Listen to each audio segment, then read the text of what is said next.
for so long.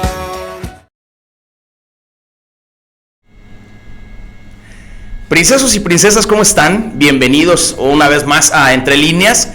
El día de hoy, pues bueno, tenemos un tema, no sé si les suene por ahí a alguno de ustedes que pues se ponen a hacer algo y terminan haciendo otra cosa, o amanecen con toda la motivación del mundo y terminan dormidos, y pues de repente piensan que son flojos o son distraídos. El día de hoy vamos a hablar del TDAH y pues no con cualquier persona. Tenemos aquí presente al doctor Nicolás Páez Venegas. Bueno, aquí tenemos, Doc, tu currículum. Y pues para los que no la crean, ¿verdad?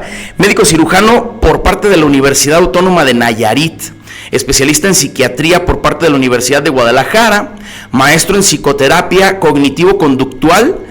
Y pues bueno, ahí también se añaden varios diplomados. Además que bueno, tenemos aquí que ha sido médico psiquiatra adscrito, jefe de enseñanza y capacitación del Instituto Jalisciense de Salud Mental y bueno, entre otras, ahí también catedrático en el CUTONALADO. ¿Cómo estás? Bienvenido. Muchísimas gracias, Diego, gracias por la invitación. Yo muy animado de estar aquí contigo.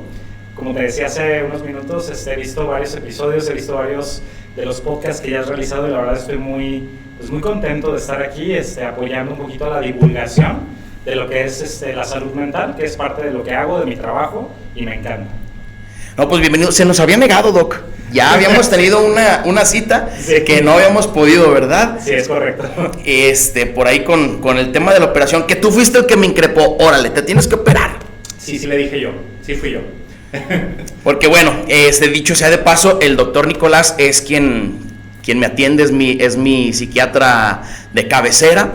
Y pues bueno, es por eso que también, Doc, la verdad es que te tengo toda la confianza de invitarte a este espacio, que lo hemos dicho ya varias veces, es un espacio en el cual pues queremos traer temas de interés público, pero con personas que de verdad conozcan ¿verdad? Gracias. Entonces, pues bueno, ¿qué te parece, Doc, si vamos empezando de lleno en este desmadre? Adelante. Va, muy bien, Doc. Pues bueno, Doc, vamos empezando con ¿qué es el TDAH? Ok, descrito de manera así como muy sencilla, muy simple, es un padecimiento, ¿sí?, mental que forma parte de los trastornos del neurodesarrollo. En español, ¿qué es eso de los trastornos del neurodesarrollo? Porque de repente puede ser un poco confuso. Son padecimientos que ya vienen de fábrica, ¿sí? Okay. Es decir, nosotros nacemos con TDAH. El TDAH no es un padecimiento que tú adquieras en la vida, vamos a suponer, como lo de tu rodilla, por ejemplo, ¿no? Ajá. Tú no tenías ese padecimiento y en algún punto de tu vida pasó una lesión y la adquiriste. En el caso del trastorno del neurodesarrollo o del TDAH específicamente, ya nacemos con él. Normalmente hay una alta heredabilidad, ¿sí? Es muy probable que alguien, si yo tengo TDAH, por ejemplo, que alguien de mis papás lo tenga y muy probablemente alguien de mis hermanos también lo tenga, ¿no? Entonces partimos desde ahí. Es un trastorno de neurodesarrollo que se caracteriza por alteraciones en la capacidad de mantener la atención por periodos prolongados de tiempo. Es decir, puedo mantener la atención, pero por cortitos periodos de tiempo, y de repente si hay algún estímulo en el ambiente que me distraiga, que me saque de ahí, ya se me fue. Y lo que estaba haciendo en un inicio, ya se me olvidó, ¿no? O ya lo dejé en segundo plano. Y lo segundo es que hay una dificultad, por ejemplo, también para el controlar los impulsos. En muchas ocasiones los pacientes con TDAH también tienden a ser un poquito atrabancados, por decirlo de alguna manera, ¿no? Sí. O son personas que de repente suelen ser muy efusivos, ¿no? Y a lo mejor las personas del entorno pudieran no entender a veces las muestras de cariño de repente tan efusivas, ¿no? De repente como que el zape, cosas por el estilo, que no lo hacen con la intención, con una mala intención, sino simplemente es su hiperactividad traducida a expresiones afectivas, por así decirlo, ¿no? Uh-huh. Y adicionalmente suelen ser personas como muy hiperkinéticas, hiperactivas, con una necesidad constante de estar en movimiento, el pasar mucho tiempo sentados por ejemplo, en una oficina, en un trabajo de estos de dependencias de gobierno, de un escritorio. Eso no es para una persona con TDAH, ¿sí? O, por ejemplo, los niños en un salón de clases en donde tienen que estar horas y horas y horas sentados en un salón de clase. pues no se les va a dar natural, ¿no? Esas serían las tres principales características, es la impulsividad, la hiperactividad y la inatención. Esa sería como una definición a grandes rasgos. ¿Sí? Ok, entonces bueno, lo decías desde un inicio, es un padecimiento que ya naces con él, así innato. No lo vas a desarrollar que por comer azúcar, que por... Y aquí es donde también queremos entrar, Doc, en el tema de los mitos que existe dentro de esta enfermedad, que ha tomado como muchísimo auge gracias a las redes sociales, que ha empezado así como que es como un tema demasiado laxo, decir, pues yo tengo TDAH, ¿y quién te lo dijo? Pues es que vi en un video de TikTok, ¿no? Sí. Entonces se empiezan a desarrollar todo este tipo de situaciones, creo yo, peligrosas, y que fuera de ayudar, van en el detrimento, ¿no? de todo este tipo de situaciones, y que no ayudan en lo absoluto en un tratamiento. Es correcto. Doc, ¿qué tabúes o qué mitos ves detrás de esta enfermedad tan famosa que se ha vuelto últimamente? Ok. Sí, coincido contigo, se ha popularizado mucho el tema del TDAH. Eso ha ayudado en cierta medida a que la gente se atienda, pero también se presta a confusiones, tal y como tú lo comentas. Entonces, ¿cuáles son los principales mitos que hay detrás del TDAH?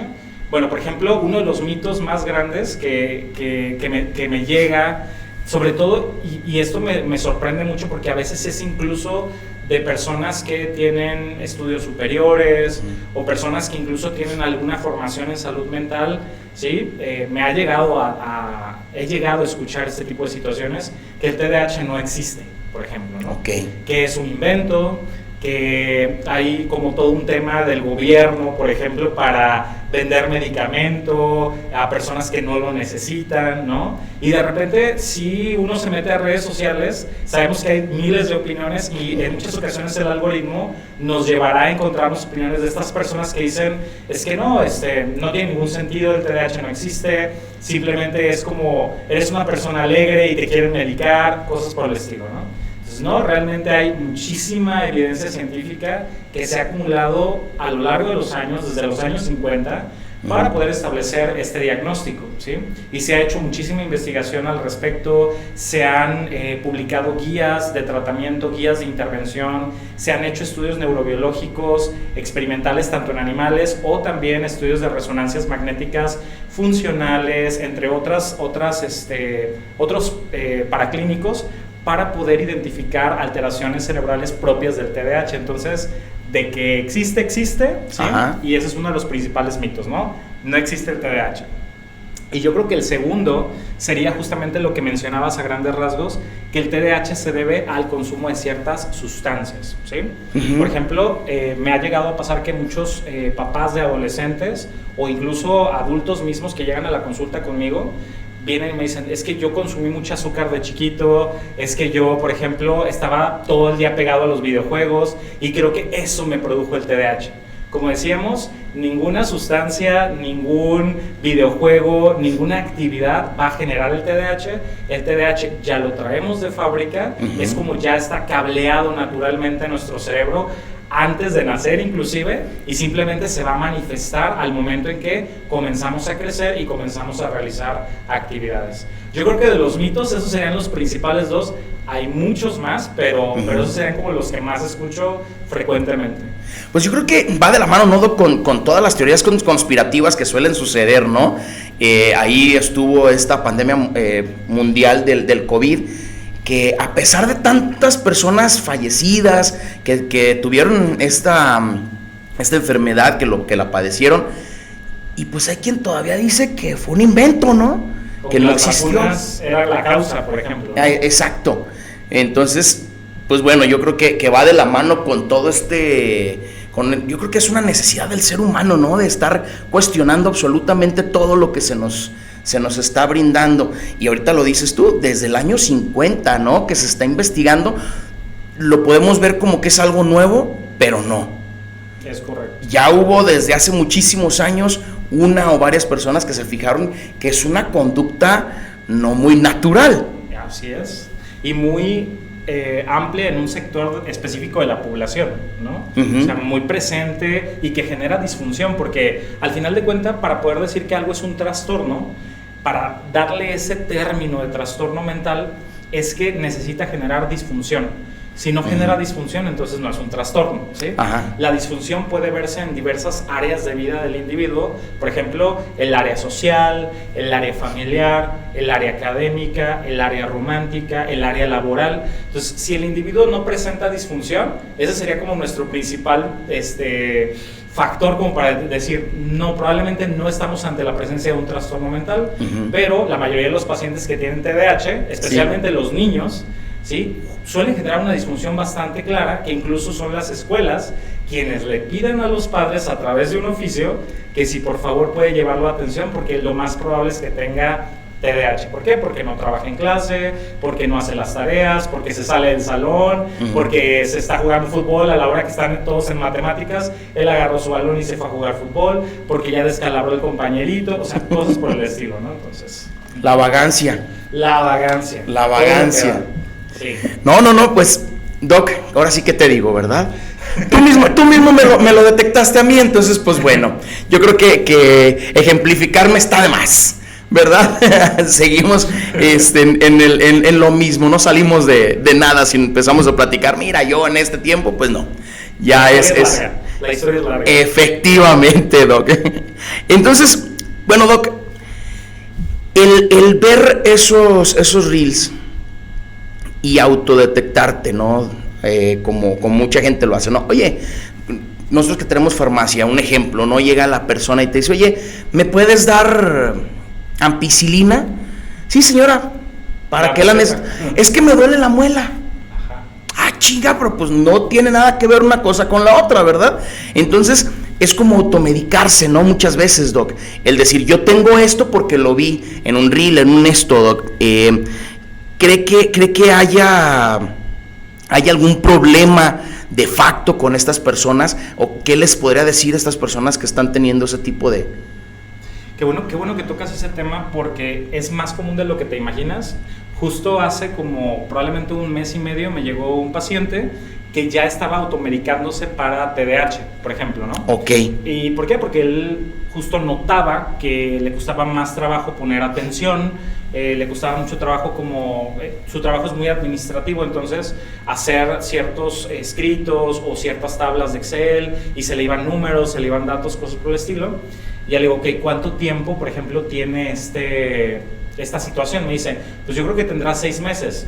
Primer dato que dices, ok, esto no es así, ¿sí? Porque el TDAH tú lo tienes desde que estás chiquito, o sea, se nota porque es algo de nacimiento, ¿no? Es algo que ya llevas toda la vida cargando, no 6 meses, no un año, no dos años.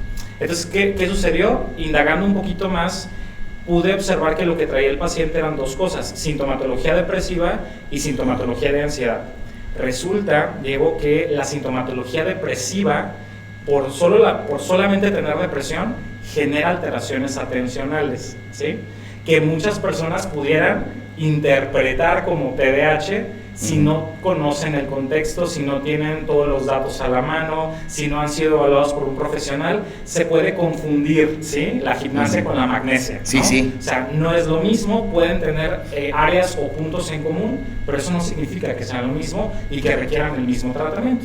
El paciente, bueno, tomó la iniciativa por su cuenta, justo porque vio en internet qué es lo que se tenía que tomar uno para TDAH, fue a la farmacia, se compró este medicamento, ¿no? Y ya, lo empezó a tomar. ¿Qué pasó? Empezó a empeorar su ansiedad, porque resulta que los medicamentos para TDAH, si el paciente tiene ansiedad, pueden intensificarla. Okay. Entonces empeoró y se sentía aún peor y aún más disperso, aún más distraído, pero ahora por la ansiedad. Entonces sí hay que tener muchísimo cuidado con el autodiagnóstico. No es un tema que debamos nosotros tenemos que tomarlo con mucha cautela. Está bien escuchar a los influencers, no hay nada malo con escucharlos, pero saber que ellos no son profesionales de la salud mental. Exacto. Que no es una consulta lo que se está dando a través de ese reel, de ese video, de ese post. No es una consulta médica, que cada caso es muy diferente, que cada persona es un caso muy individualizado y que se tiene que hacer una evaluación clínica, incluso con estudios adicionales para poder hacer un diagnóstico de TDAH. Entonces, sí es importante, ¿no? Sí, yo creo que está en un punto medular, Doc, porque en el aspecto de... También puedes ver en esos reels personas que dicen, bueno, yo lo tengo y se trata de esta manera. No, espérate, porque tú eres un caso, ¿no? Y el mío puede ser uno distinto y no nos vamos a tratar igual.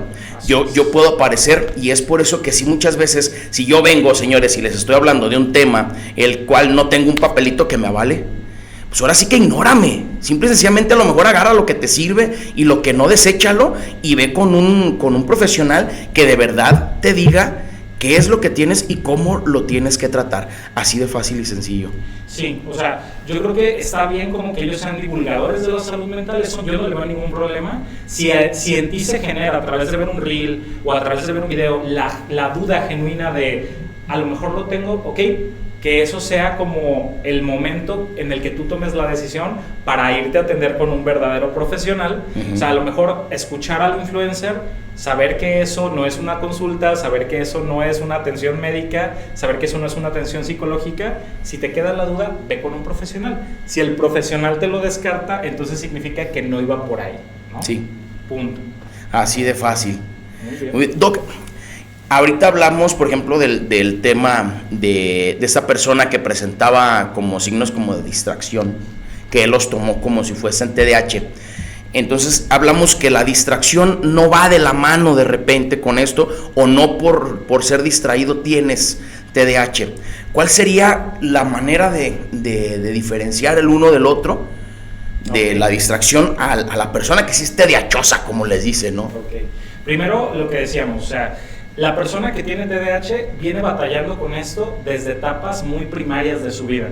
El diagnóstico de TDAH, me voy a adelantar un poquito, no se puede hacer antes de los 6 años, para empezar. Okay. Porque los niños menores de 6 años, su corteza prefrontal está tan poco desarrollada, o sea, la parte del cerebro que rige como el autocontrol, como el poner atención, está tan poco desarrollada que es muy difícil que tú puedas diferenciar a un niño sin TDAH y a un niño con TDAH. Entonces, no se puede hacer el diagnóstico antes de los 6 años. Ahora, una vez que ya tiene el niño 6 años y de ahí en adelante en su educación primaria, secundaria, preparatoria, universitaria, si es el caso de un adulto, tú vas viendo un patrón. Tú vas viendo un patrón y ese patrón casi siempre es que a lo largo de su educación hay como inconsistencia en ciertos aspectos. Por ejemplo, me ha llegado a pasar que suelen ser chicos muy inteligentes, pero que no cumplían con tareas, hay inconsistencia en las responsabilidades, dificultad para, por ejemplo, seguir los procedimientos o los protocolos que los profesores les pedían en clase, mucha impulsividad, o sea, ves como esta consistencia. Al momento de yo hacer un diagnóstico de un paciente con TDAH, tengo que hacer una evaluación retrospectiva, lo que significa que, y de hecho te tocó a ti cuando lo hablábamos de, a ver, platícame cuando eras niño, platícame de ti en la primaria, a ver, platícame un poquito, la maestra le mandaba a hablar a tu mamá, ¿por qué le mandaba a hablar? ¿Se te olvidaba el suéter? Pobrecita de mi mamá. ¿Qué dices? Mi madre es una santa. Sí, totalmente. Justo, y pasa mucho, o sea, los niños con TDAH, sus mamás casi siempre están muy involucradas en todo el proceso, porque siempre hay como que esta llamada por parte de la escuela de señora, pasó esto, no me hizo las tareas, me entrega los trabajos sucios, o me arranca las hojas, o no son presentables, o ya me perdió el estuche, o etc. Entonces hay un patrón.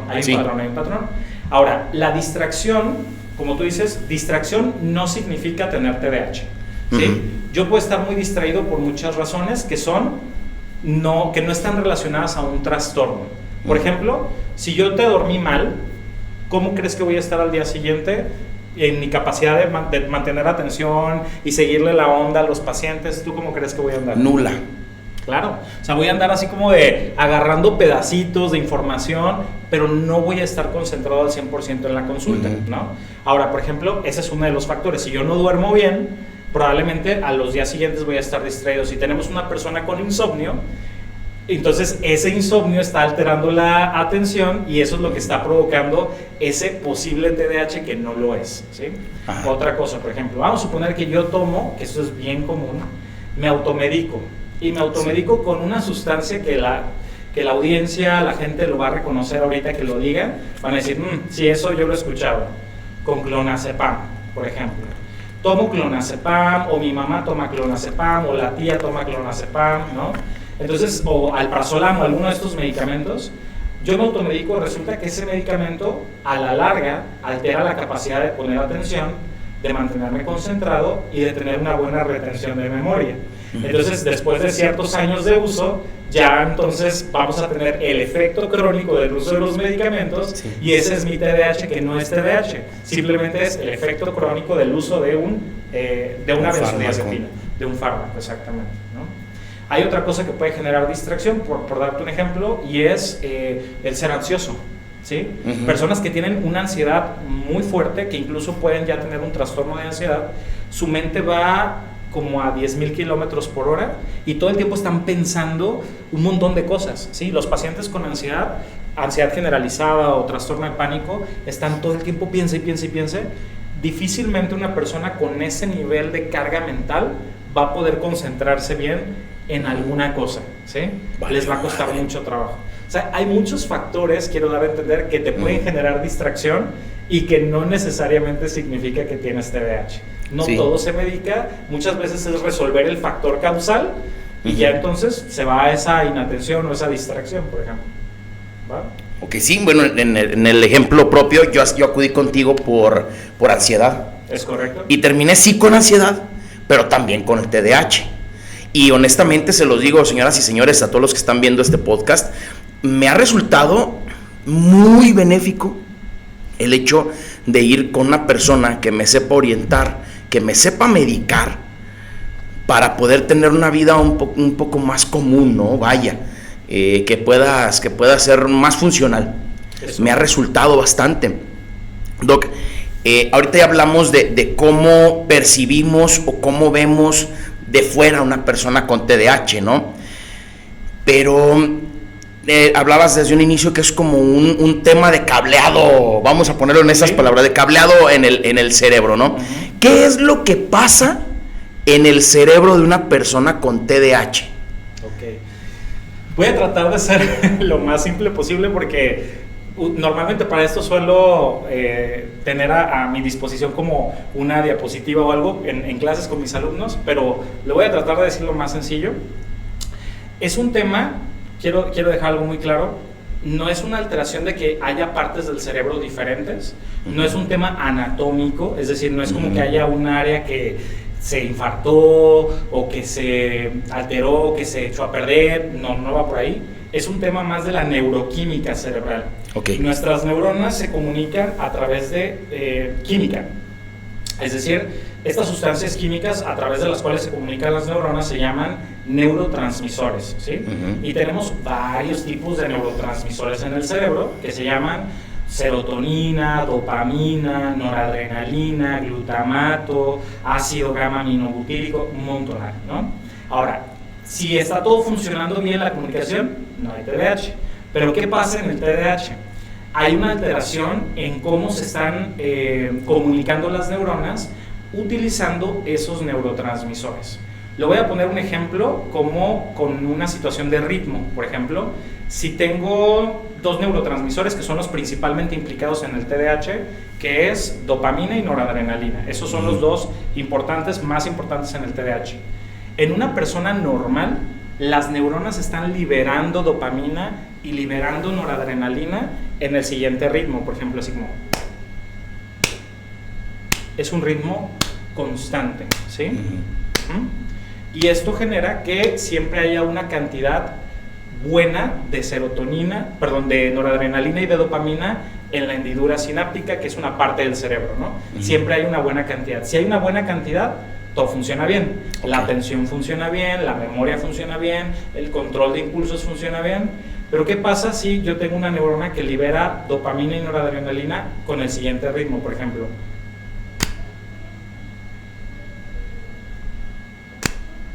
Es más lento y luego de repente de la nada hace esto. Y luego... Esto se reconoce como descargas fásicas y descargas tónicas. Las descargas fásicas son las que son consistentes, ¿sí? Eso es no genera Normal. TDAH, eso es normal. Las descargas tónicas, las que generan así como demasiada cantidad o nada de cantidad, es lo que genera el TDAH. Cuando hay nada, o sea, cuando son descargas súper lentas, genera que la persona esté súper dispersa. Así como que si pasa una mariposa, por mucho que esté haciendo un examen muy importante, si pasa algo por su mente, se va a quedar pensando en eso, ¿sí? Eso es las descargas, cuando no hay suficiente cantidad. Y cuando hay un exceso, la persona está hiperactiva. ¿Sí? Okay. Entonces todo el tiempo se quiere mover, todo el tiempo se quiere, incluso los niños en su misma silla, los ves como que se retuercen un poco en su misma silla, o sea, se están moviendo, a pesar de estar sentados se están moviendo, o también genera algo que se llama hiperfoco, que es muy propio del TDAH. El hiperfoco es como que hay tanta descarga de noradrenalina y tanta descarga de dopamina, que hay una actividad que yo estoy haciendo que de repente me interesa demasiadísimo y puedo durar 4 horas pegado a eso. A lo mejor es mucho tiempo, pero por ejemplo 2 horas de corrido y siento que se me pasó el tiempo de la nada. Y todo lo demás, todos los estímulos de alrededor se me olvidaron, ¿sí?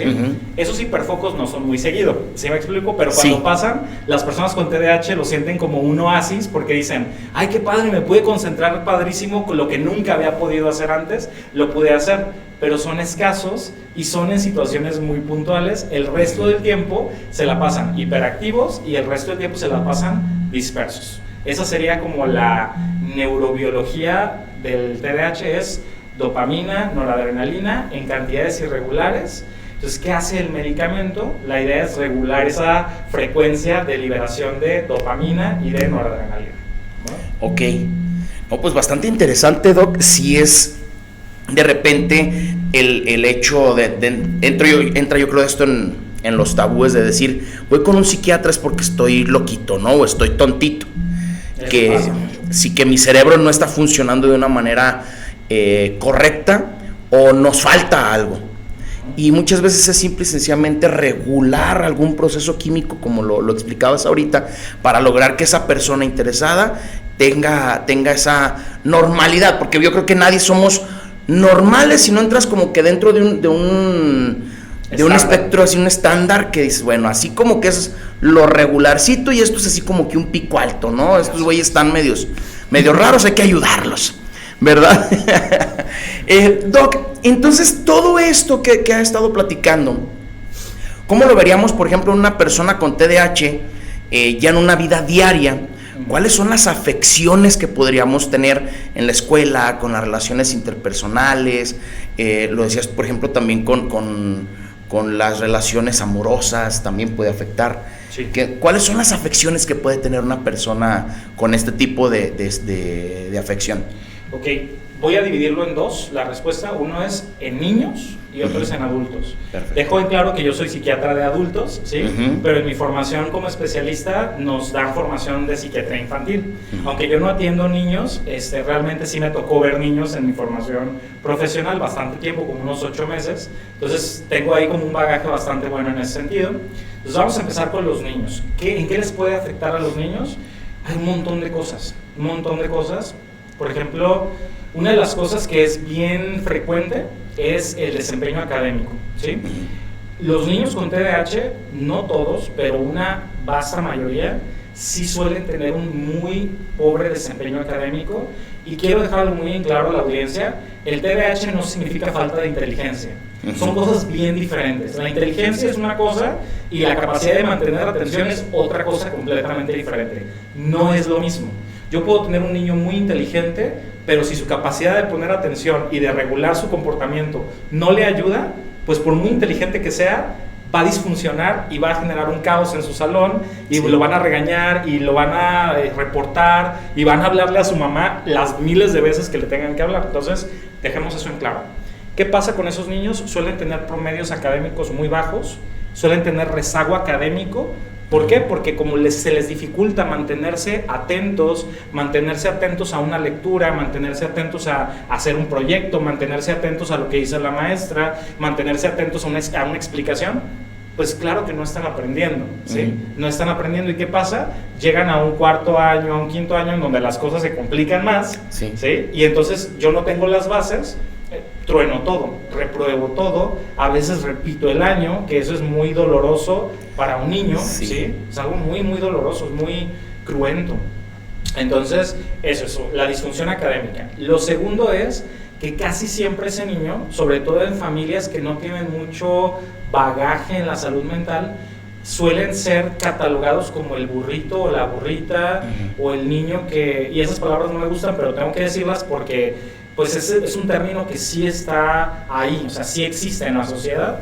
Entonces, Muy ligado a ese tipo de conductas. Totalmente, totalmente. Entonces, ellos crecen con esta idea de que no son inteligentes, ¿sí? Crecen con esta idea de que es que yo, la escuela no es para mí, yo no soy una persona inteligente, yo no voy a lograr nada, yo no sirvo para nada, cuando realmente si se les diera el tratamiento adecuado, tanto por parte de los fármacos como por parte de la psicoterapia, todo les iría mucho mejor. Ese es el problema, ¿no? Tenemos que ellos van a sufrir de rezago académico, de muchas veces de bullying por parte de familiares, tíos, maestros y a veces compañeros de la escuela por su dificultad para poder seguir instrucciones, aprender, lo que tú quieras. Y la otra es que muchas veces son catalogados como niños problema, especialmente los que son hiperactivos, ¿sí? Los niños que son hiperactivos, que son una churumbela, que tú te descuidaste, abriste y cerraste los ojos y ya está el niño trepado en un escritorio, o ya está, no sé, ya sacó material del locker, de la maestra. O sea, este tipo de niños dicen, este es un niño problema, este es un niño malo, este es un niño, y crecen con ese autoconcepto, ¿sí? Sí. Les va mal en calificaciones, los regañan mucho en todas partes y su autoestima se ve súper impactada, ¿no? Ahora, eso es en el caso de los niños. Vámonos con los adultos, ¿no? Digo, yo también tengo TDAH, mi TDAH es inatento. Entonces, en el caso de los adultos, en el mejor de los escenarios, digo, en el mejor de los escenarios, son adultos que crecemos con la creencia de que no somos suficientemente inteligentes, ¿sí? Ese es el mejor de los escenarios, ¿sabes? Sí. Simplemente siento como que el síndrome del impostor, que dicen ahí, que es como de, no sé por cómo llegué tan lejos, ¿sí me explico? No es como le hice, hackeando. Exacto, es como de, tuve mucha suerte porque no debía haber llegado aquí, en teoría, ¿sí me explico? Sí. Ese es mucho el pensamiento. En el mejor de los casos, hay un poco de autoestima baja con respecto a mis capacidades, ¿no? Ajá. Ahora, en el peor de los escenarios, quiero y dejar esto muy en claro a la población, los pacientes con TDAH tienen un 70% de comorbilidad de ser usuarios de sustancias psicoactivas. Repito, el 70%. Es una tasa altísima. Altísimo. Es la gran mayoría. Sí. Van a tener consumo de sustancias. Y de esos que van a tener consumo de sustancias, un gran porcentaje va a tener ya trastornos por consumo de sustancias, también conocidos como adicciones, ¿sí? Entonces, el TDAH, desgraciadamente, no tratado en tiempo y forma, predispone a que ese adulto genere un trastorno por consumo de sustancias, ¿sí? Ahorita igual les explico, si quieres, en un ratito más, en qué consiste, por qué se vuelven usuarios de sustancias, o nos volvemos, en este caso, porque yo también tengo TDAH, nos podríamos volver usuarios de sustancias, cuál sería la razón neurobiológica, pero bueno, solamente para acotarlo, ese es un riesgo, ¿sí? Un adulto que no se trató puede, en su momento, convertirse en un usuario de sustancias y tener un trastorno por consumo de sustancias. Psicotrópicos, alcohol, tabaco, yo creo que por lo bajito, ¿no? Por lo bajito y más, hay miles de cosas más. Y la otra es, por ejemplo, el mal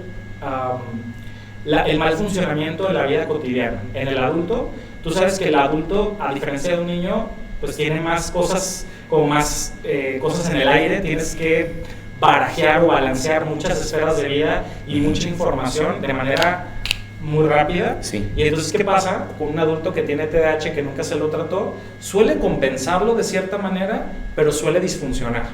Por ejemplo, en el trabajo se nos puede ir las cabras. Por ejemplo, me ha pasado con pacientes que al momento del trabajo no duran más de cierto tiempo en un trabajo porque se les olvida mandar ese correo, se les olvida hacer ese cheque, no licitaron correctamente cierta cosa, por lo mismo de la inatención, ¿sí me explico? Sí. Ajá. Entonces ahí está un riesgo. El segundo es que también, por ejemplo, en el caso de la pareja, lo que decías, muchos pacientes con TDAH adulto suelen tener discusiones con la pareja porque es como, no me estás poniendo atención.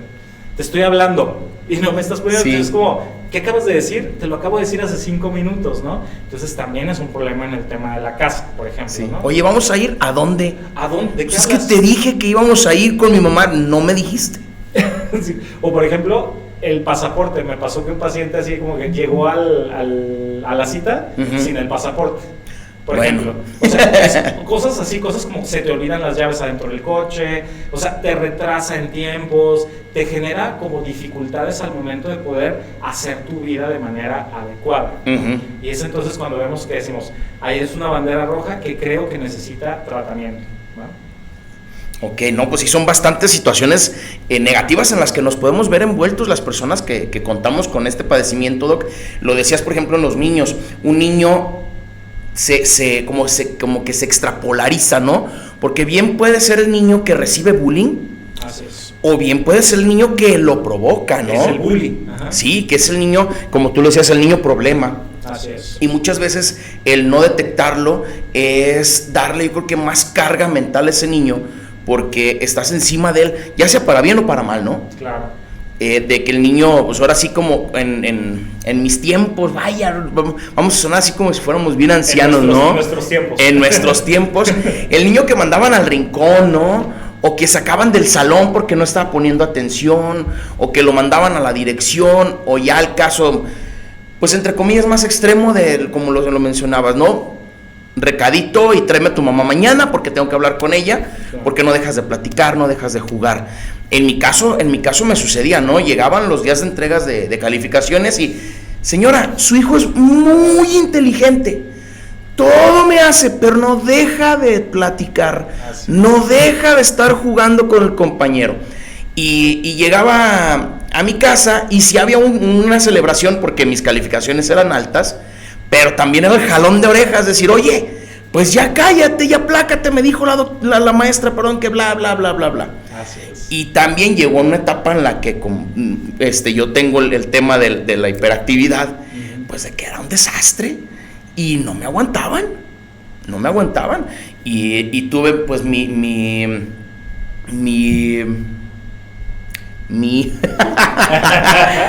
mismo, ¿verdad? Bueno, que me dijiste que yo era tediachoso, se me olvidó el diagnóstico lo tengo ya grande, porque que son hace unos 2 años, Doc.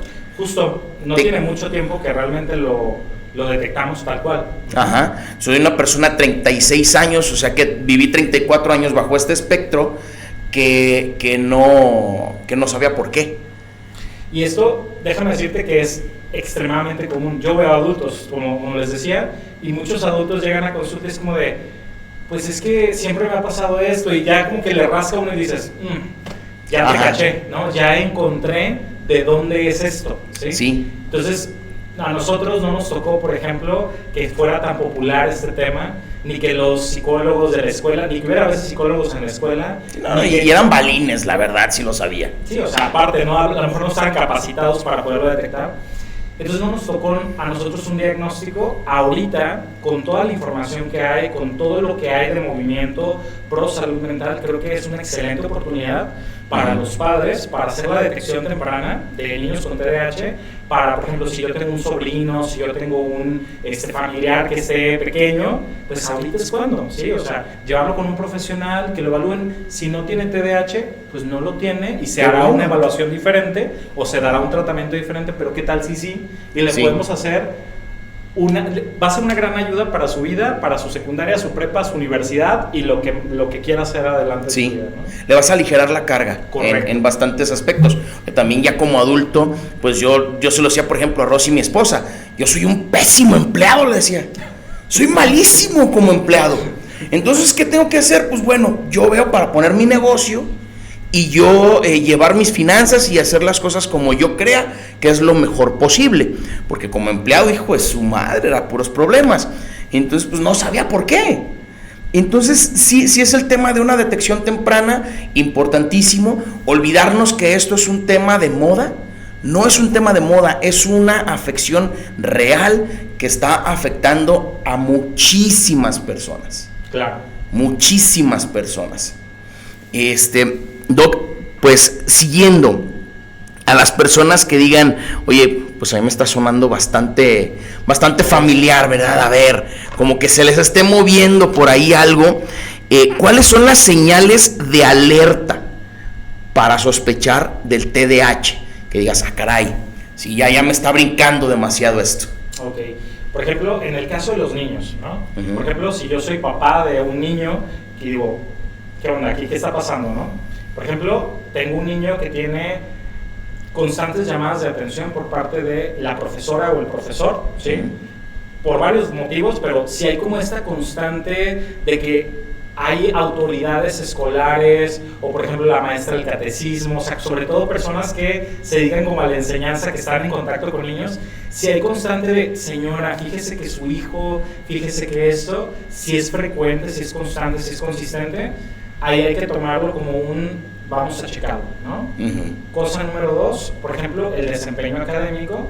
Es muy importante que los padres sí hagan un poco la tarea junto con los hijos, no que les hagan la tarea, ¿no? Pero que estén ahí como al pendiente al momento de hacer la tarea, porque ellos están observando cómo es que el niño le hace para hacer la tarea. En un niño con TDAH, lo usual de hacer la tarea, les voy a poner el ejemplo, abro el libro, ¿sí? Vamos a suponer que es el de historia, que tiene 10 preguntas. 10 preguntas es una tarea rápida. Sí, cortita. Si el niño se tarda, por ejemplo, más de, no sé, 1 hora, 2 horas en hacer 10 preguntas, dices, ¿qué está pasando ahí? La otra es, por ejemplo, ves como el niño está de que contesta una pregunta y luego se levanta, va por agua, juega con el lápiz, que es una tabla de surf. ¿Sí me explico? O sea, tú vas viendo el comportamiento del niño, si ves que no para, que es imposible que él simplemente mantenga la atención para contestar 10 preguntas en un periodo de tiempo mayor a 40 minutos, dices, algo aquí está pasando, ¿sí? Que, por ejemplo, la limpieza en los trabajos, ¿sí? Normalmente los niños con TDAH suelen ser niños que tienen los cuadernos hechos un poco un caos, no todos los niños, quiero dejar en claro, pero suele pasar, en donde tienen mezclado español, matemáticas, civismo, geografía, todo junto, ¿sí? Y aparte todo está rayoneado, todo está dibujado, todo está páginas arrancadas, dices, ok, ahí hay dificultades para mantener un orden, ¿sí? Si es un típico niño que todo el tiempo se le olvida algo, la maqueta, la mochila, a mí me ha pasado un montón de que muchos pacientes dicen, Doc, yo era el niño que se me olvidaba todo. O sea, todo, la mochila, el suéter de la escuela, ya el conserje ya sabía, así como, aquí está tu suéter. Porque diario era el suéter o el pants de la escuela. El topper de la mamá. El topper, la lonchera, bueno, los lápices, perdía todos los lápices borradores. A la semana yo ya no tenía lápices borradores, plumas, el estuche ya lo había perdido también. Todo eso es una señal de, hay que checarlo. Hay que checarlo, si es consistente, si es frecuente, hay que checarlo. En un adulto es un poco más difícil. ¿Por qué? Porque el adulto, como te digo, compensamos, ¿sí? Por ejemplo, me voy a poner de ejemplo a mí mismo. Yo al momento de salir de mi casa tengo que poner todas las cosas en una parte muy específica que está cerca de la puerta de mi casa para que no se me olviden. O sea, si no agarro, o sea, tengo que agarrar la mochila y me ves en la mañana haciendo como un recorrido para ir juntando como cosas y ponerlas ahí. Así, chas. Y eso es como con la finalidad de evitar olvidar todo, porque sé que si me salgo y no hice ese pequeño ritual, algo se me va a olvidar, algo importante se me va a olvidar. Entonces los adultos compensamos, por eso no está tan fácil. Si tú le preguntas a alguien, oye, ¿se te olvidan las cosas? Pues no, porque yo ya tengo mi ritual. Cuando no lo hago, entonces sí se me olvidan las cosas, ¿sí? Ahora, ¿qué en el adulto, qué es lo que más nos podría determinar este foco rojo? Uno es la dificultad, por ejemplo, para recordar información, la parte de la memoria a corto plazo, ¿sí? Esa parte de decir, la gente me platica y no me acuerdo de lo que me platicó, ¿sí? O empiezo a escucharlos y luego blackout, ¿sí? Y luego de repente regreso y es como de, ¿tú qué opinas? Y es como de, pues, sí, está bien, así, ¿no? Porque concuerdo totalmente. Exactamente, ¿no? ¿Con qué te di 3 opciones?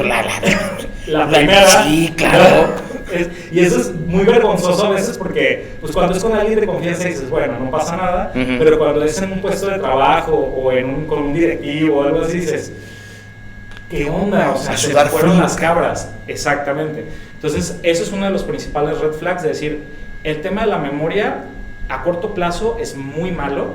Suelo tener como pérdidas de información importante cuando me dan instrucciones, cuando me dicen qué hacer, no me acuerdo. Si no lo apunto todo, no me acuerdo, ¿sí? Eso sería como un red flag.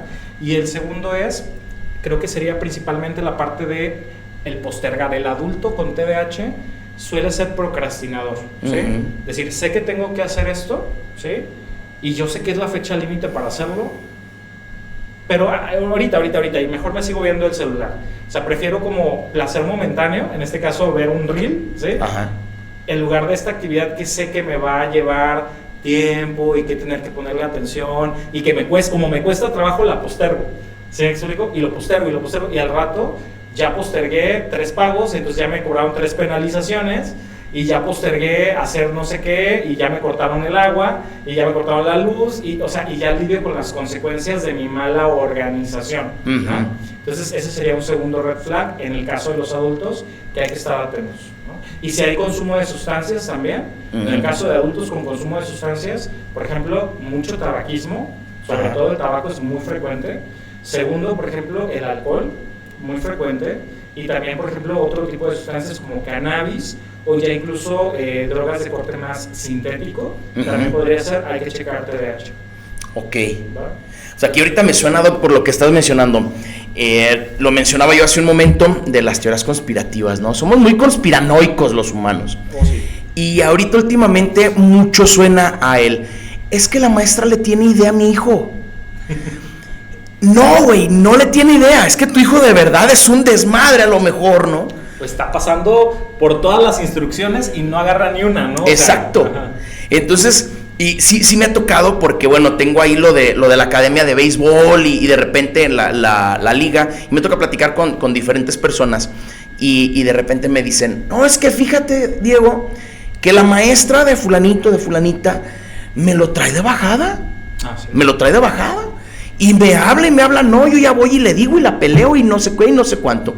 Creo que también aquí es una parte muy, muy, muy fundamental que como adultos, padres de familia, tenemos que ser responsables 100% de lo que estamos viendo en nuestro niño. Y si hay ese, como dice el dicho, ¿no? Si el río suena, es porque agua lleva. Y muchas veces simple y sencillamente nos escondemos en el no es culpa mía, mi niño no tiene nada, por el miedo a que nos digan, sí tiene un trastorno y hay que tratarlo. Claro. Porque es ese tabú de pensar en el hecho de que, ay, me dijeron que mi hijo tiene TDAH. Están locos, ¿cómo? Si yo lo veo re bien. No, o sea, darle medicamentos es como impensable. Sí, él es súper listo. Mira, si tú le pones a hacer esto. Pero estamos hablando ahorita del tema, por ejemplo, del hiperfoco, que normalmente nos sucede en temas de nuestro interés. Es correcto. Solamente. Sí, o sea, a mí me interesan, por ejemplo, ahorita los niños, vamos a hablar de Roblox, ¿no? Que es un juego que bastante suena, y tú ves un niño súper inmerso y se saben los nombres de todos los personajes. Bueno, ahí hay un tema, ¿no? Que a lo mejor sí es muy bueno para eso, pero no para todo. Y si en la escuela le están llamando la atención constantemente, no, güey, no eres un unicornio que nada más al tuyo le... No, cabrón. O sea, tómalo de una parte positiva y busca ayuda para tu hijo, porque tal vez le vas a hacer la más grande ayuda del mundo detectándole un problema, ya sea el TDAH o cualquier otro que se pueda detectar, pero que se haga a tiempo, ¿no? Es correcto. En vez de estar buscando culpables alternos y decir, la maestra es una hija de no sé cuántas mamás le inventamos, porque le está llamando la atención a nuestro hijo. Y muchas veces pues no es eso. Sí, o sea, y creo yo que mientras más se identifique temprano, no solamente se le mejorará al niño su funcionamiento, sino también sirve para hacer diagnóstico temprano en los papás, porque como te decía, resulta que muchos papás, ¿sí?, son pacientes de TDAH del adulto, ¿sí? Pero que pues nunca se diagnosticaron, así como nos sucedió a nosotros, que ya en la etapa adulta nos enteramos. Y entonces, ¿qué pasa? Si tengo un niño con TDAH, es muy probable que uno de mis padres lo tenga, sí, porque la heredabilidad del TDAH es del 77%. O sea, es 77% que si yo tengo un hijo, por ejemplo, va a tener TDAH, ¿sí? Ok. O sea, a ese nivel de altura en cuestión de carga genética, ¿no? Entonces, altísimo. Es altísimo.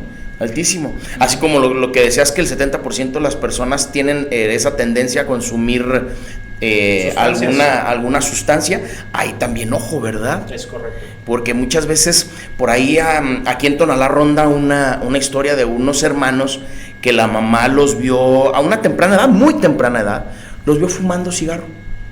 La señora lo ve de una manera como demasiado alarmante y su reacción fue llevarlos a anexar. Ok.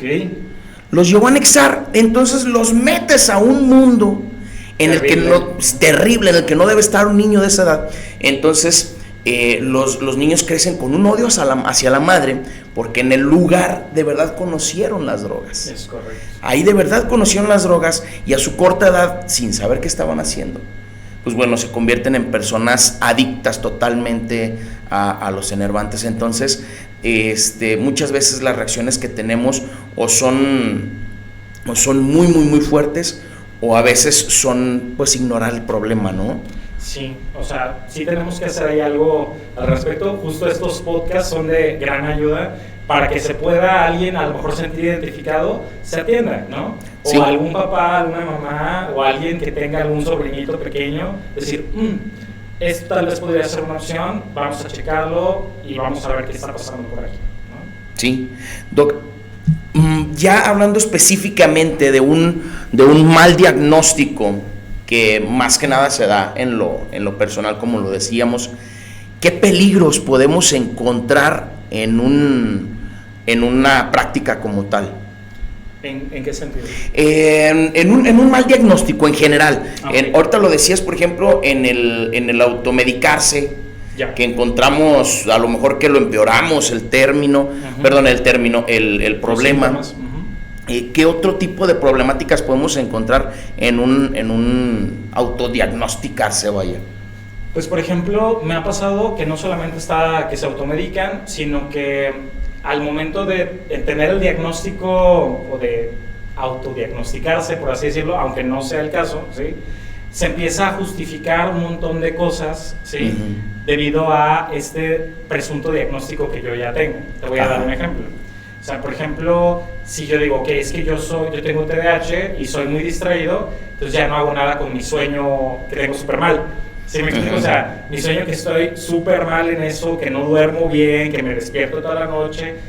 No, le doy, digamos, la explicación de mi alteración de la atención al TDAH y entonces mi insomnio nunca me lo atiendo, ¿sí? O por ejemplo, le doy la explicación de que tengo TDAH, pero realmente estoy bien deprimido, entonces nunca me lo atiendo, ¿sí me explico? Le doy la explicación a mi inatención al TDAH y entonces nunca hago nada al respecto de mi consumo de marihuana, que el cannabis suele ser, por ejemplo, una de las sustancias que más alteraciones de la atención genera. O sea, el cannabis genera alteraciones en la concentración, la memoria, la atención, los procesos de funciones ejecutivas, solo por fumar cannabis. ¿Sí? Como entonces tengo TDAH, no es el clonazepam que me estoy tomando, es el TDAH. Entonces, básicamente yo empiezo como a justificar un montón de sintomatología, como esto es del TDAH y no de estos otros problemas que tengo por aquí, mejor estos los meto debajo de la alfombra, ¿sí?, y no hago nada, hasta que entonces se vuelven problemas sumamente graves, que ya no hay nada que hacer, o que hay muy pocas probabilidades de tratamiento, o que el tratamiento es muy difícil de llevar a cabo, ¿no? Ya que lo dejamos ya en un tema crónico por ignorarlo. Así es. O por sentirnos médicos sin título, ¿verdad? Que muchas veces sucede. Doc, y entonces para todas las personas que nos están viendo, que se sienten relacionados de alguna manera u otra en este tema que estamos abordando, ¿quién es el encargado totalmente de dar un diagnóstico? ¿El psicólogo o el psiquiatra, Doc? Porque ahí sí hay como que mucha disparidad, ¿no? No, es que yo al psiquiatra, no, hombre, ni que estuviera loco. Yo ya voy a mi terapia con el psicólogo. Y el chingado psicólogo a veces ni siquiera está calificado para dar una terapia, ¿no? Sí. Ok, vamos a hacer algo nada más importante. Psiquiatras y psicólogos somos un equipo, ¿sí? Yo les pongo a mis alumnos este ejemplo, por ejemplo, del endocrinólogo. Para los que no sepan qué es un endocrinólogo, el endocrinólogo es el médico especialista en temas hormonales, ¿sí? Todo lo que son las hormonas del cuerpo humano, el endocrinólogo es el especialista en eso. Y normalmente el endocrinólogo es el especialista, por ejemplo, en diabetes, en este tipo de enfermedades como de este orden, ¿no? Normalmente el endocrinólogo trabaja a la par siempre con un nutriólogo, ¿sí? Ambos parecen que hacen cosas muy parecidas, porque el endocrinólogo, además de dejar medicamento, le va a pedir al paciente que coma más sano, le va a hacer como ciertas recomendaciones para mejorar su estilo de vida, ejercicio y eso, y el nutriólogo también le va a decir que coma más sano, que haga modificaciones en sus estilos de vida, o sea, son un equipo. ¿Por qué son un equipo y complementarios? Porque a pesar de que el endocrinólogo pues sabe mucho y es muy bueno, el tema es que él no puede abarcar todo lo que hace el nutriólogo, ¿sí me explico? No le va a hacer una dieta al paciente, por ejemplo. No le va a hacer un menú al paciente, no le va a calcular sus macronutrientes, no le va a suplementar, o sea, ¿sí me explico? Le va a dar la parte de la insulina, le va a dar la parte de la metformina o los otros fármacos y ahí se va a quedar. Ahí termina. Y el nutriólogo compensa esta otra parte que le hace falta al endocrinólogo. El psicólogo hace exactamente lo mismo con nosotros los psiquiatras. El psiquiatra le da la parte farmacológica a los pacientes y el psicólogo se va a encargar de darles la parte de la psicoterapia. Esto es muy importante. La terapia psicológica, los psiquiatras, aunque algunos sí damos terapia, la mayoría no. Entonces el psicólogo se va a encargar de darle seguimiento psicoterapéutico al paciente. Ahora, existen muchos psicólogos, especialmente se llaman paidopsicólogos, psicólogos infantiles, o también psicólogos que son del área de, se me fue la palabra, psicopedagogía, ¿sí? Que ellos pueden hacer pruebas que nos hagan alta sospecha del diagnóstico. Quiero dejar algo muy claro, el diagnóstico es 100% clínico. No existe ninguna prueba de laboratorio, ni radiografía, ni prueba por escrito que haga el diagnóstico de TDAH. El diagnóstico es 100% clínico, ¿sí?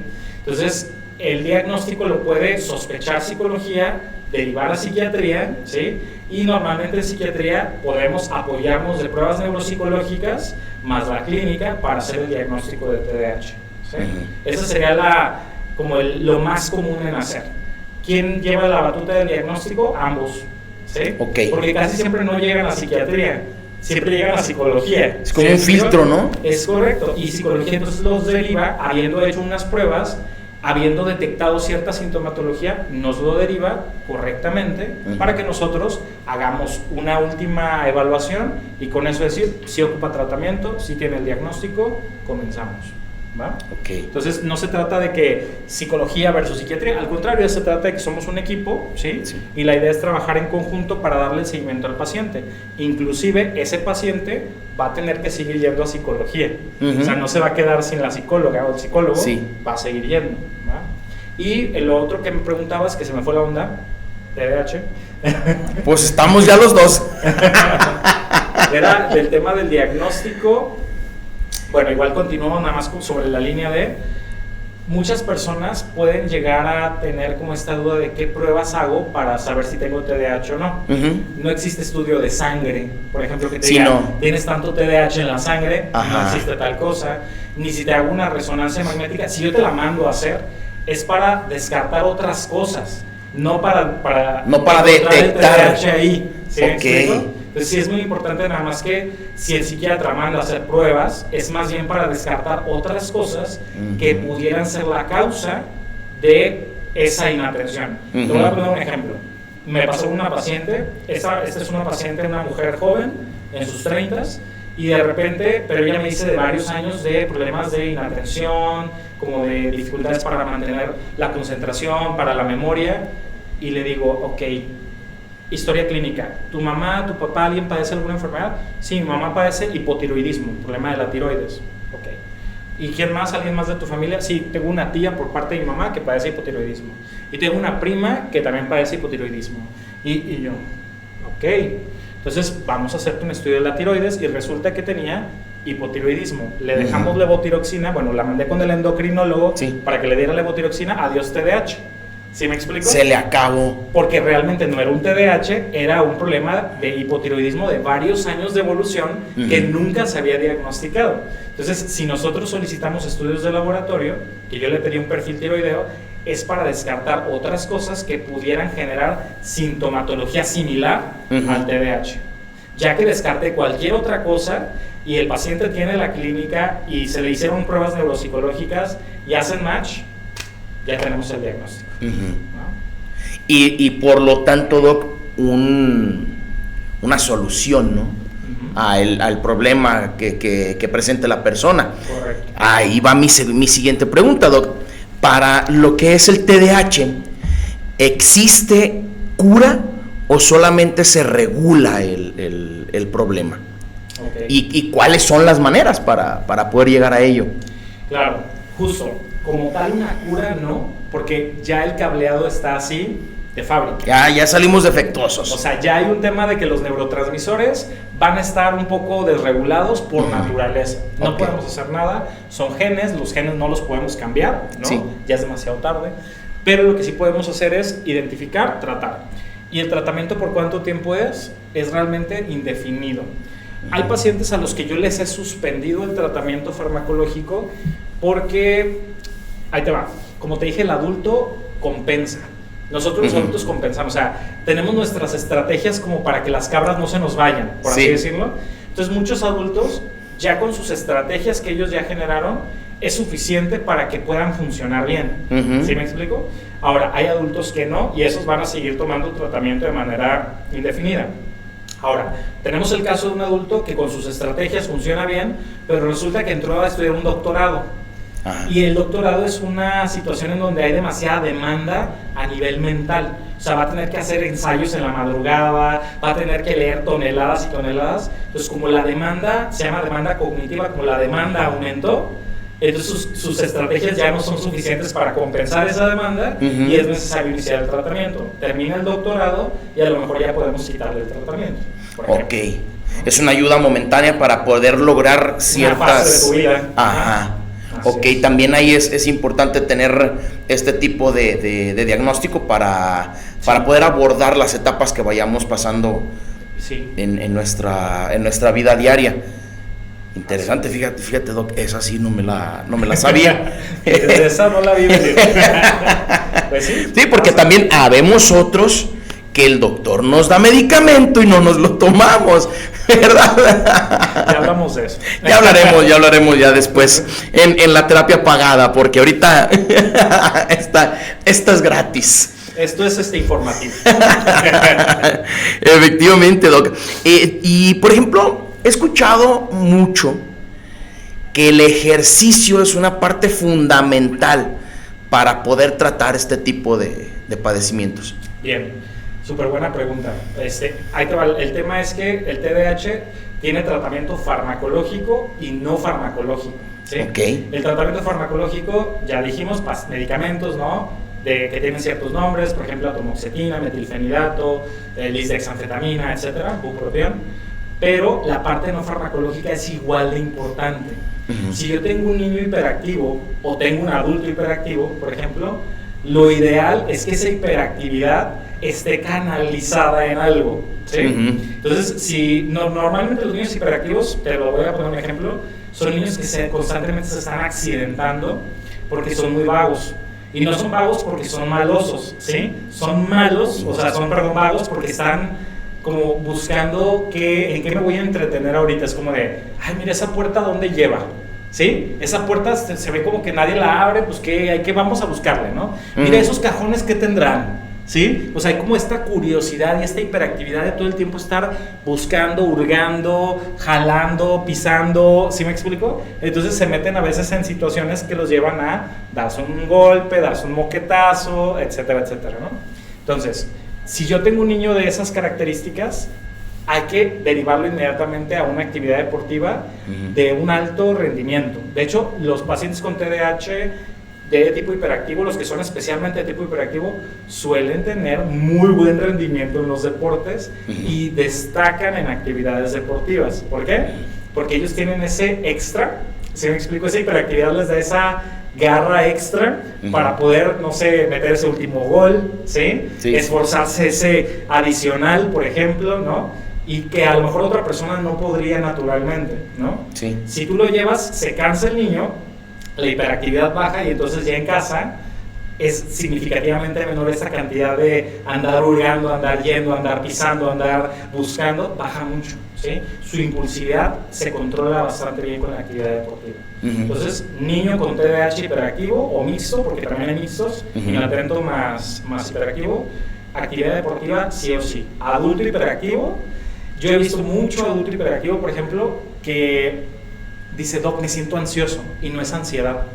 ¿Sí me explico? O sea, ya cuando tú los observas bien y haces una anamnesis y indagas en el contenido del pensamiento, te das cuenta que realmente no es ansiedad porque no están preocupados, muchos de ellos. Es un tema de que sienten como esta necesidad de moverse, pero es inexplicable. O sea, ¿por qué me siento así como acelerado y acá arriba no hay preocupación? ¿Sí me explico? Es hiperactividad. Mándalo a hacer actividad física y entonces el paciente dice, dormí como bebé, por ejemplo, ¿no? ¿Por qué? Porque descargué todo, me siento más relajado y ya puedo dormir a gusto. ¿Sí? Entonces, actividad deportiva sí o sí, ¿va? Cosa número 2, y es muy importante, el tema de, por ejemplo, actividades que tengan que ver como con rutinas, ¿sí? El tema del TDAH, las rutinas son muy, muy importantes. ¿Por qué? Porque el niño naturalmente no tiene una estructura, ¿sí? O sea, es un niño que todo el tiempo jala para donde sea que se le ocurre. Entonces, si no tiene una rutina y una estructura muy consolidada de, ok, a tal hora toca clase de esto, a tal hora toca esto, a tal hora toca esto, ¿se me explicó? A tal hora es tarea, a tal hora comemos. El niño se pierde y entonces empieza a desestructurarse y genera un adulto sin estructura, ¿sí? Entonces, al niño generar rutinas consistentes, frecuentes, ¿sí? Y también hacer mucho algo que se llama, que los psicólogos infantiles saben muy bien, que es la parte de economía de fichas o reforzadores positivos de si tú haces tal, nos ganamos. O sea, si por ejemplo toda la semana tú tiendes tu cama, te ganas una estrellita y al final de la semana te llevo a ver la película que tú quieras, ¿no? O sea, como para conseguir objetivos, ¿sí? También es una forma de condicionamiento, pero que nos ayuda a obtener las conductas deseadas en ciertos niños, ¿sí? También se utiliza mucho en niños pequeños, por ejemplo, ¿no? En adultos ya no aplica porque pues el adulto ya se compra su propia película y pues ya. Exactamente, te vas al cine y listo, ¿no? Y se acabó. Pero el adulto, por ejemplo, sí conviene que se automotive haciendo eso, así como de si voy a hacer diario ejercicio todos los días, el fin de semana, entonces, por ejemplo, me puedo comprar ese videojuego que tanto quiero, por ejemplo, ¿no? O me chingo la pizza que me gusta. O me gusta una pizza, me la compro, exactamente. Y listo. Bueno. Ok, aquí otra vez, Doc, me brinca el foco con los padres de familia en el aspecto que mencionabas, Doc, del ejercicio, de la actividad, que los tengamos en algo que sea exhaustivo, que los cansen. Pues a lo mejor no exhaustivo, pero sí que sea suficientemente suficientemente en tiempo para que el niño sienta que pudo descargar esa hiperactividad. Ajá, ¿sí? Ok. A lo que voy, Doc, es que últimamente pues tenemos la problemática, y yo lo escucho mucho, yo creo que más tú, en el aspecto de, mi niño es bien vago, y le doy la tablet o le prendo la tele y ya se aplaca, se entretiene ahí un rato, en lo que yo hago acá mis chácharas, y entonces no es una solución. A lo mejor en el momento sí, pero creo que también es parte fundamental que los padres de familia estén lo suficientemente presentes en la vida de los niños para que puedan tener ese tipo de soluciones que de verdad le vayan a traer un bien. Sí, es que es muy fácil la tablet. O sea, facilísimo. Es una solución rápida, ¿no? Sí. O sea, nos quita de problemas, te quita de apuros, así como de toma esto. Y baratísimo, Doc. Y es barato. Porque y al alcance de todo. Sí, así. te metes tú a cualquier plataforma y con $1,000 o menos, tú tienes una tablet con jueguitos para el niño. Es correcto. Así es. Ahora, el tema es que justo puede ser contraproducente, ¿no? No solo no se está haciendo algo por el niño, sino que los reels, ¿sí? Generan descargas dopaminérgicas rápidas, ¿sí? O sea, aumentan todavía más la sintomatología de la inatención. Normalmente, ¿cuánto te dura un reel de TikTok? 12 segundos, más o menos. 30, exagerado. De los cortitos 12, de los grandes, pues unos 30 segundos. El tema es que muchas veces ni siquiera terminan el de 30. O sea, rápido te pasas al siguiente reel, rápido, y eso genera que entonces tú te habitúes a descargas rápidas de dopamina, a placer momentáneo, y entonces ya para cuando te pongo una estructura y un horario y clases y dices, no, yo no puedo con esto, esto demasiado me supera, yo esto qué aburridísimo, ¿no? O sea, yo estoy acostumbrado a dar información rápida en 10 Rápido, segundos sí. y te compro. Pero Ajá. si no, no voy a estar enganchado a eso, ¿no? Sí. Entonces es muy importante también el tema del uso de dispositivos electrónicos en los niños. Menores de 12 años, tiene que haber como un tiempo específico de uso y el dispositivo debe estar a cargo de los padres, ¿sí? Y horas específicas de uso, tiempo específico de uso, y los padres tienen que vigilar qué aplicaciones está usando el menor de edad, ¿sí? Inclusive WhatsApp, inclusive el celular no se le da al niño, no se le da al adolescente, el celular es del padre, ¿sí? Sí. Ajá, y entonces simplemente se le presta, ¿no? A lo mejor como un premio, como lo mencionabas ahorita, ¿no? También. Haz esto Sí, y y le órale. doy una hora extra, por ejemplo, ¿no? De uso de celular, ¿no? Sí. Pero sí es muy importante, sobre todo, el vigilar el tipo de contenido que se observa y también vigilar el tiempo de uso, ¿no? Sí.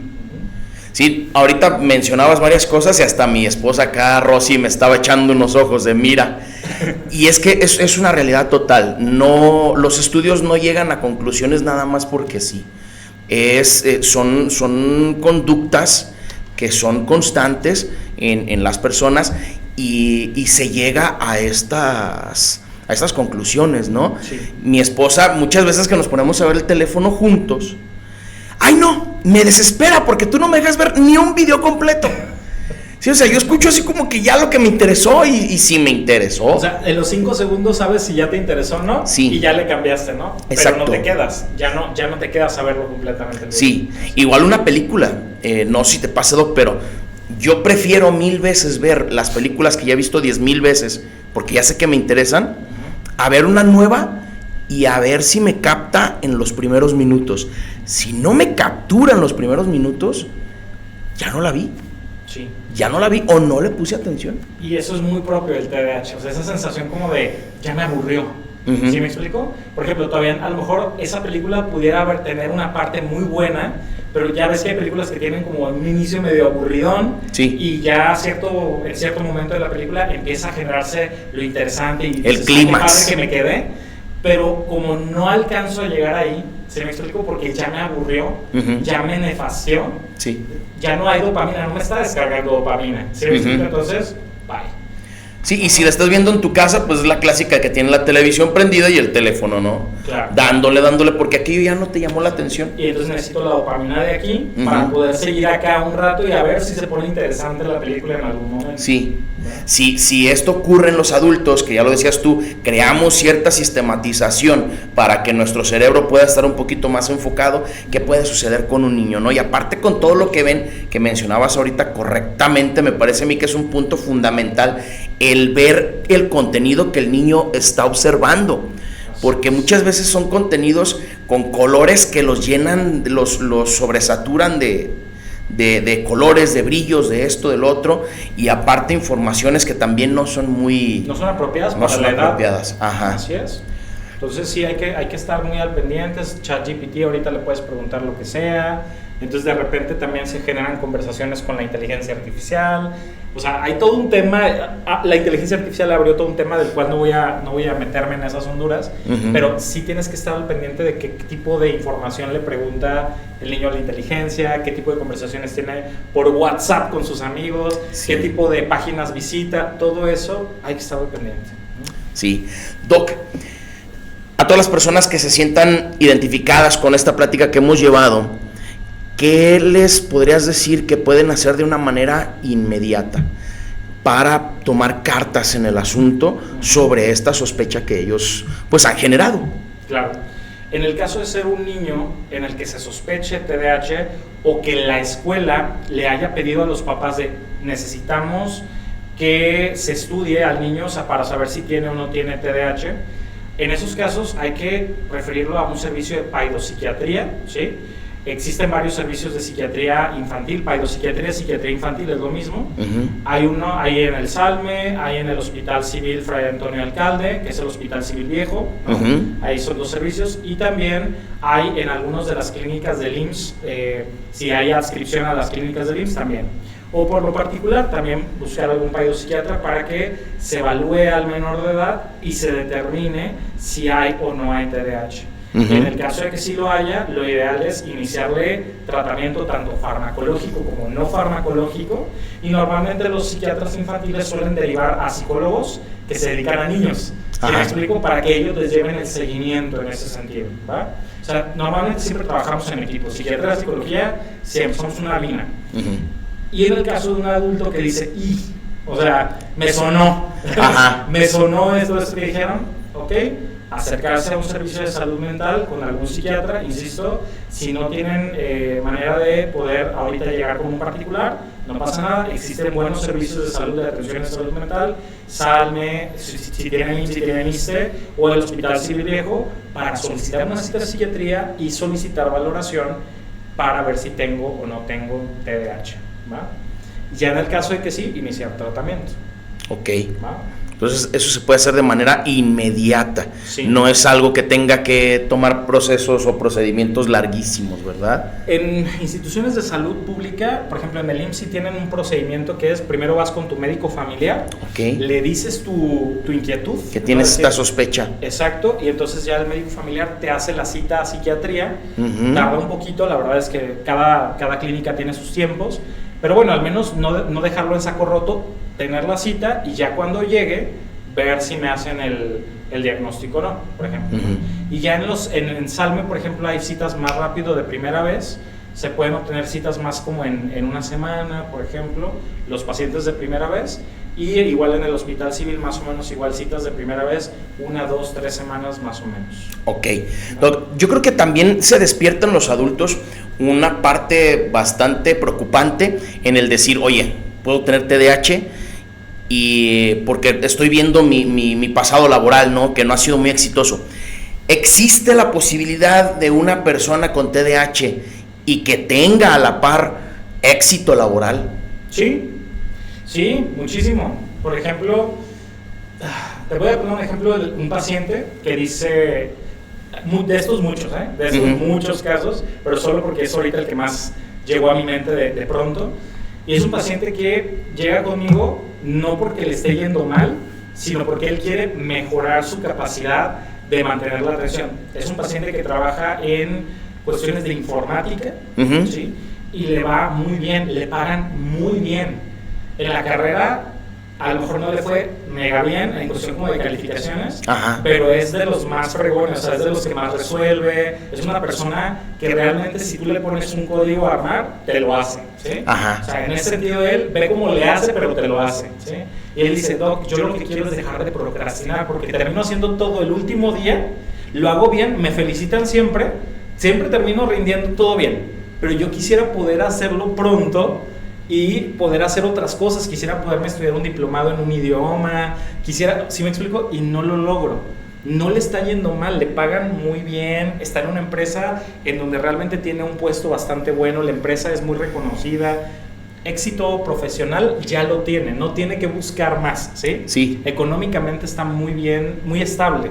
El tema es que dice, yo quiero, por un tema personal, no dejar todo hasta el final, porque es algo que he vivido con esto toda mi vida y yo ya no quiero vivir con esto. Sí. Entonces eso podría ser un ejemplo de el éxito laboral no está peleado con el TDAH para absolutamente nada, simple y sencillamente que a veces las personas desean tratamiento por otras razones, ¿sí? Okay. Doc, fíjate que abriste la puerta a la siguiente pregunta, y creo que sí es también importante saberlo. Ya nos dijiste que sí puede ir de la mano una persona con TDAH y generar éxito laboral. Sí. Fíjate, mi TDAH ya se me olvidó la pregunta, y eso que la habías abierto, ¿verdad? Pero también existe el mito, Doc, que las personas con TDAH somos personas que de repente tenemos como una ventaja, que tenemos como que por ahí cierta chispita a la hora de utilizar nuestro cerebro con un enfoque, vaya. ¿Es cierto esto? ¿Sí se genera o es simple y sencillamente que tú naciste inteligente y pues ya, pero con TDAH? Ok, sí puede pasar, o sea, no es como que podría decir que en todos los casos no va de la mano. Esa ventaja, pero lo que pasa es que las personas que tenemos TDAH en ocasiones, por la misma necesidad de poder salirle adelante con las situaciones y saber que nuestra manera de resolverlo no es la manera típica, buscamos otras vías, ¿sí? Alternas para hacerlo. Entonces de repente nos hacemos de muchas mañas, herramientas para poder sacar adelante situaciones. ¿Y qué pasa? Nos volvemos muy resolutivos por lo mismo. Como les tomo un ejemplo, cuando estaba en el hospital, en el internado, me resultaba sumamente difícil acordarme de todo lo que tenía que hacer en mi guardia, en todo eso. Entonces lo que hacía es que entonces buscaba, como anotaba todo, todo lo que las personas decían, aunque fuera muy mínimo, yo decía, esto es importante. Y todo se me hacía importante, todo. Como no sabía filtrarlo, todo se me hacía importante. Y entonces, cuando alguien preguntaba así de, oye, ¿qué pasó con el estudio de tal paciente? Y yo, esto y esto. Yo ya sabía. ¿Por qué? Porque había hecho como toda una investigación de todo lo importante, por ejemplo, para poder salir adelante con los pendientes del hospital. En otras áreas puede ser diferente, ahorita no se me ocurre otro ejemplo, pero lo que sí he visto es que somos muy resolutivos porque solemos tener varias otras vías alternativas para resolver un problema. Las personas neurotípicas suelen guiarse por la manera típica en que ellos ya tienen establecido para resolver una situación y nosotros vemos otros 10 caminos posibles para poder resolver esa situación por si se nos traba, porque es muy frecuente que si se nos trabe. ¿Sí? Ok, entonces lo que va de la mano con el TDAH no es bien como un IQ más alto que el promedio, sino esa manera de llenarte de herramientas para poder llegar a donde es necesario. Es correcto. Ok, entonces mis princesos, no se crean superdotados.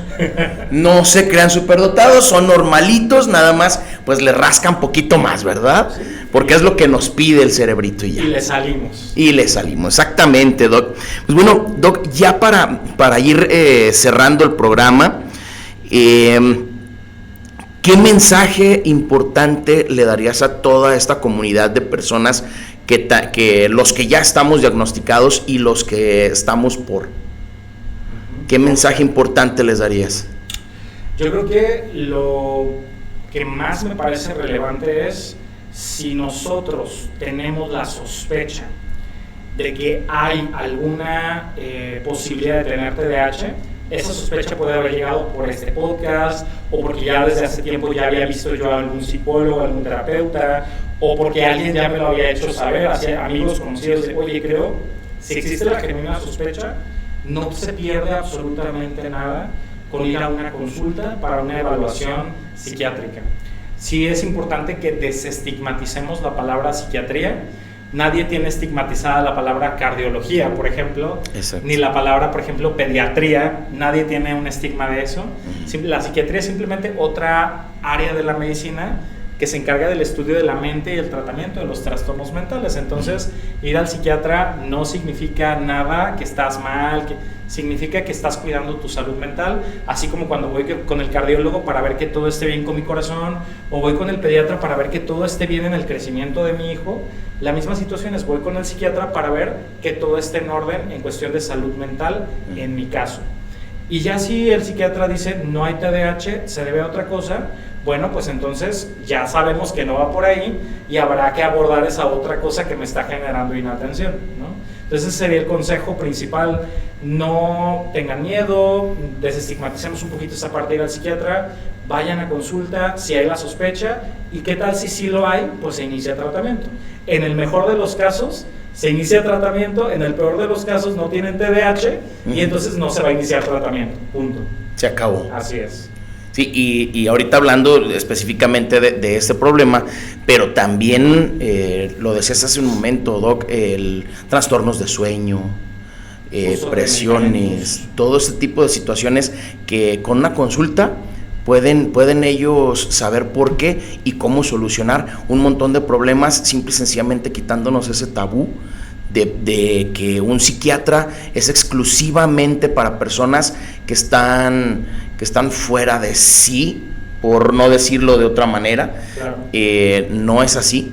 Creo importantísimo que empecemos a crear una conciencia que la salud mental es algo que nos importa a todos, nos debería importar a todos, y que se le debería dar esa importancia, porque estamos viviendo ya en un siglo en el cual ha avanzado bastante todos estos estudios, todos estos trabajos, y que podemos salir beneficiados la gran mayoría, simple y sencillamente diciendo, voy con el médico psiquiatra porque es un médico. Así es. A final de cuentas. A eso nos dedicamos. Sí. A la salud. Sí, efectivamente. Pues bueno, Doc, ahora sí que nos quedamos que no es flojera ni falta de ganas. No, a veces es TDAH, a veces es otras cosas, pero hay que buscarle, ¿no? Exacto. Pues bueno, señoras y señores, estuvo con nosotros el doctor Nicolás el día de hoy. Esperamos haya sido este podcast de su interés. Gracias. Y Doc, ¿algún teléfono al que se puedan comunicar contigo las personas que estén interesados? Ok, les paso mi número, es mi número para citas, ¿sí? En el caso de que haya interés, 311-263-7484, ¿sí? Empieza con 311 porque muchos me preguntan por la LADA, que no es la de aquí, yo soy Nayarita, entonces mi LADA sigue siendo de allá. ¿Vale? Ok, igual ahí quien no lo alcance a escribir o tenga la flojera de pausar el videíto ahí 2-3 veces, pueden dejarnos por ahí un mensaje directamente en el inbox del podcast, y personalmente les podemos hacer llegar, ¿te parece, Doc?, el teléfono para que tengan contacto directamente con él, las personas que estén en la zona metropolitana de Guadalajara, las personas que nos ven fuera del área antes mencionada, pues asistan a las instituciones pertinentes dedicadas al cuidado de la salud para pues llegar a una consulta, pues que les digan en qué están bien y en qué no. ¿Verdad? Pues bueno, que estén muy bien. Gracias. Hasta luego. Gracias por la invitación. Gracias. No, gracias a ti, Doc. Gracias.